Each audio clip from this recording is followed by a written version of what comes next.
Good day, everyone. I'm Pooja Joshi, your host for today's episode.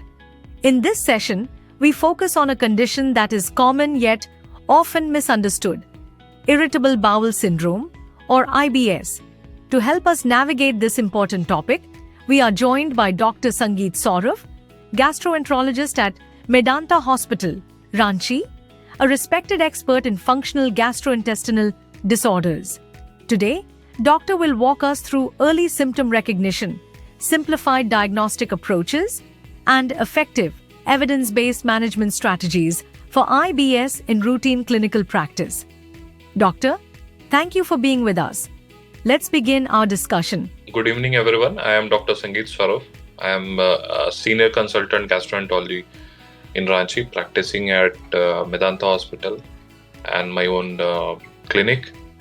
So today we are going to have a brief discussion on irritable bowel syndrome. So, doctor, question for you is, what exactly is IBS and how would you describe it in simple terms to a non-specialist? तो basically irritable bowel को अगर हम simple शब्दों में समझने का प्रयास करें तो ये एक ऐसा डिसऑर्डर है जो मरीजों में लंबे समय से एब्डोमिनल पेन, जीआई डिस्टर्बेंसेस लेके प्रेजेंट करता है. ज़्यादातर पेशेंट्स को आइदर कॉन्स्टिपेशन या डायरिया का सिम्टम होता है and as per definition of Rome 4 criteria patients को एब्डोमिनल पेन होता है. And this abdominal pain is a kind of chronic abdominal pain जो at least once in a week for more than 6 months total duration इसके diagnosis के लिए चाहिए. And ये जो एब्डोमिनल पेन है वो यूजुअली एसोसिएटेड रहेगा with stool form and frequency, means either constipation और diarrhoea and sometimes mix type with both diarrhoea and constipation. तो बेसिकली ये एक ऐसा डिसऑर्डर है जिसमें गैस्ट्रोइंटेस्टिनल ट्रैक्ट में कोई स्ट्रक्चरल एबनॉर्मलिटी नहीं है, but there is alteration of gut microbiota and perception of pain and motility disorder, because of which patients will have recurrent abdominal pain associated with bowel disturbances. In your experience, how does a typical IBS patient present in an OPD? So if I would describe a typical irritable bowel patient, so these patients will usually present with, as I previously mentioned, either constipation or diarrhea, or sometimes alternating diarrhea and constipation. These patients will have abdominal pain as primary complaints, but we should know that in India, many patients which are labeled as irritable bowel or functional GI disorder do not have abdominal pain and they are having chronic diarrhea or chronic functional constipation. And such patients will typically have a long history, लंबी history होगी at least 6 months की. Alarm symptoms जो मैं आगे discuss करूंगा वो absent रहेंगे. And most of these patients, if we get a proper history, detail history, will have problems which are psychosocial in nature. They may have some kind of anxiety depression issue, which is obviously not a sine qua non for diagnosis, but usually they have, and they are quite bothered about their symptoms, and in a way they are more bothered than the typical symptomatologies. So this is how a typical IBS patient presents in the OPD. What are the top 3 red flags that make you suspect IBS in a patient? So per se, red flag word is used for the warning signs which we use to exclude a patient of irritable bowel syndrome.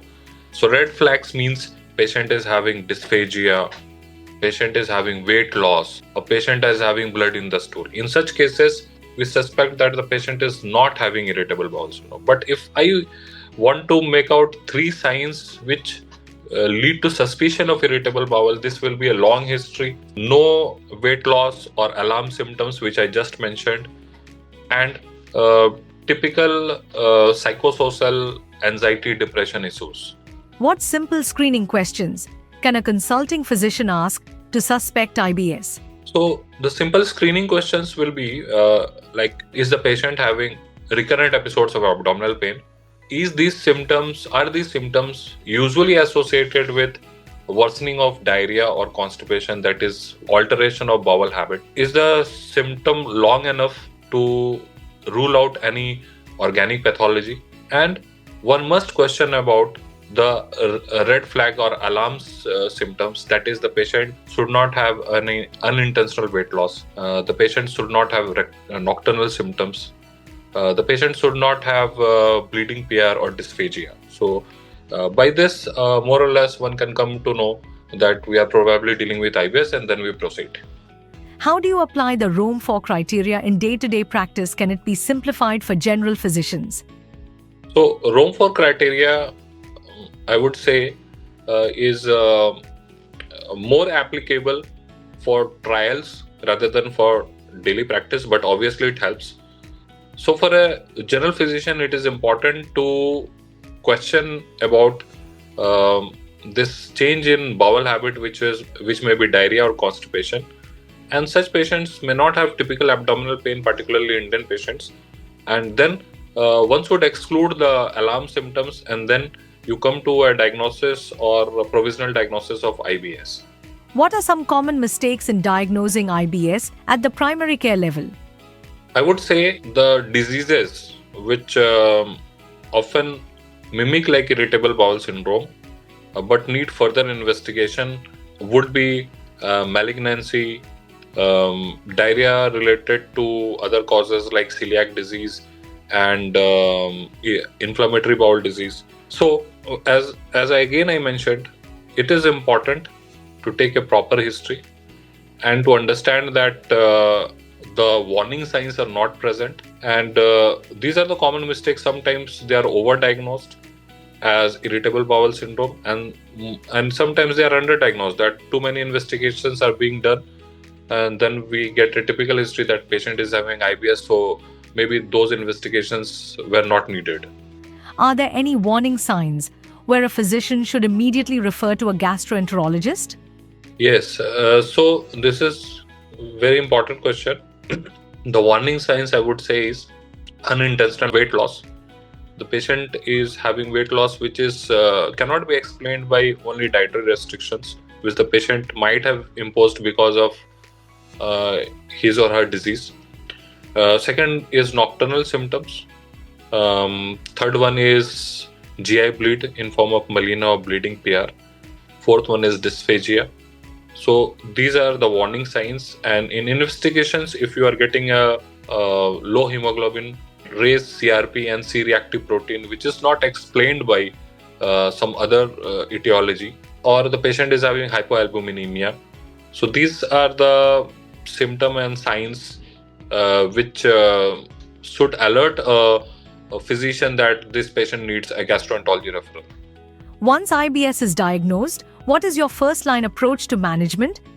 So once I have diagnosed irritable bowel syndrome, the approach to management would be give a proper diet plan to the patient, proper counseling of the patient, give supporting medications, and educating the patient about the nature of the disease. The nature of the disease means the patient should be told that, see, this disease may be bothering you too much, but it's not going to harm you in a greater way. And then maybe titrate the medications with lower doses, and then titrate up as per the patient need. How important is patient counseling in IBS management? What key messages do you give? Patient counseling is one of the most important things for irritable bowel syndrome management, because these patients will have chronic symptoms. They often have suboptimal response to medical management alone, and they are often frustrated patients having multiple physician or gastroenterology visits. So one important message that should be given to the patients is to have a healthy lifestyle, follow a regular routine, and then they should know the benign nature of the disease.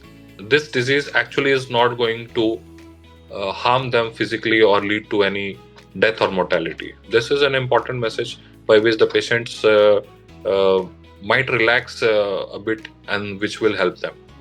What's the role of diet? Do you recommend low FODMAP, fiber modification, or any particular dietary pattern? Diet per se is very important for management of patients of IBS. See, about low FODMAP diet, as per my practice, I find it useful for a selected subset of patients which are having more of diarrhea related symptoms. And then you can give a trial of restriction in FODMAP food and then see if the patient is having help from this. But otherwise, timely food, avoiding too late food, avoiding too much coffee and tea, and a bit of FODMAP related instructions is what usually suffice for these patients. How do you deal with recurrent or relapsing IBS cases that come back after initial improvement? So in IBS, it is common for patients to have relapsing and recurrent symptoms. And it is important for us to find out the trigger behind the recurrence of symptoms, which is usually alteration in diet or some psychosocial stress related factors.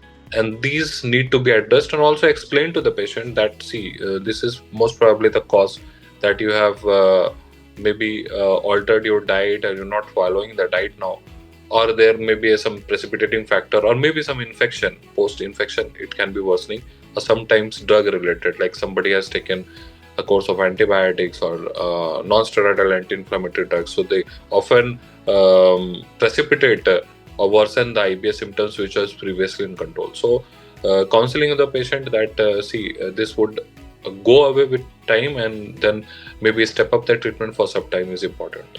How do you balance pharmacologic and non-pharmacologic management approaches in IBS? So both pharmacological and non-pharmacological management is important. In practice, we see that only non-pharmacological management is not going to suffice. So giving proper symptom relief to the patient with appropriate drugs is important. Apart from this, the dietary advice to the patient, following a regular routine in healthy lifestyle, and ways to relieve their psychosocial stress-related factors. They may have some counseling sessions with a psychologist like this. So we have to keep a balance between both. What are some practical ways physicians can build patient trust in IBS treatment? So this is important. To educate the patient, to give time to the patient in clinic is important. These patients typically would benefit if you spend more time as compared to maybe some organic disorder, which is quite paradoxical. But yes, these patients actually need more consultation time, proper explanation, and then ways to modify their diet and exercise regimen, maybe simultaneous referral to dietitian and psychologist. By these ways, one can build a good trust with IBS treatment. And very important is to address and respect the patient's symptoms and not ये तो कुछ भी नहीं है, इसमें ज़्यादा problem नहीं है. तो इस तरह के स्टेटमेंट्स डॉक्टर्स को अवॉइड करना चाहिए इन पेशेंट्स को. You try to understand what is the patient's concern and then you address that. It really helps them. What do you wish every consulting physician understood about IBS? Every consulting physician needs to understand two things, that it's a long-term treatment with continual support to the patient, with waxing waning course, and you have to modify your treatment accordingly. And then avoid misdiagnosis by remembering those red flag signs, and timely referral whenever you suspect that this may be something else. Like labeling a patient of irritable bowel syndrome in an elderly patient who has 2 or 3 months history, and then the patient turns out to be some malignancy, so that should be avoided. What's your message to young doctors who hesitate to label a case as IBS? The message would be very clear, as even as the Rome criteria have mentioned, to make a positive diagnosis, because these criteria are positive criteria. When you have safely excluded other etiologies by simple routine test, you do not have alarm symptoms, one should not hesitate to make a diagnosis of IBS. But yes, if you have any kind of doubt, do investigate these patients or get a proper referral. That is also important. If you could give one takeaway to your fellow physicians about IBS, what would it be? So in IBS, it is common for patients to have relapsing and recurrent symptoms, and it is important for us to find out the trigger behind the recurrence of symptoms, which is usually alteration in diet or some psychosocial stress-related factors. And these need to be addressed and also explained to the patient that, see, this is most probably the cause, that you have maybe altered your diet or you're not following the diet now, or there may be some precipitating factor, or maybe some infection, post infection it can be worsening, or sometimes drug related, like somebody has taken a course of antibiotics or non-steroidal anti-inflammatory drugs, so they often precipitate or worsen the IBS symptoms which was previously in control. So counseling the patient that this would go away with time, and then maybe step up the treatment for some time is important. The most common mistake you see in IBS management? So I think lack of proper history. Sometimes a patient would actually be having increased stool frequency because of constipation and erroneously labeled as diarrhea. And second common mistake I would see is overdiagnosis, when actually we are missing out on red flag sign. So physical examination is also very important. So these are the important mistakes. One myth you'd like to bust about IBS?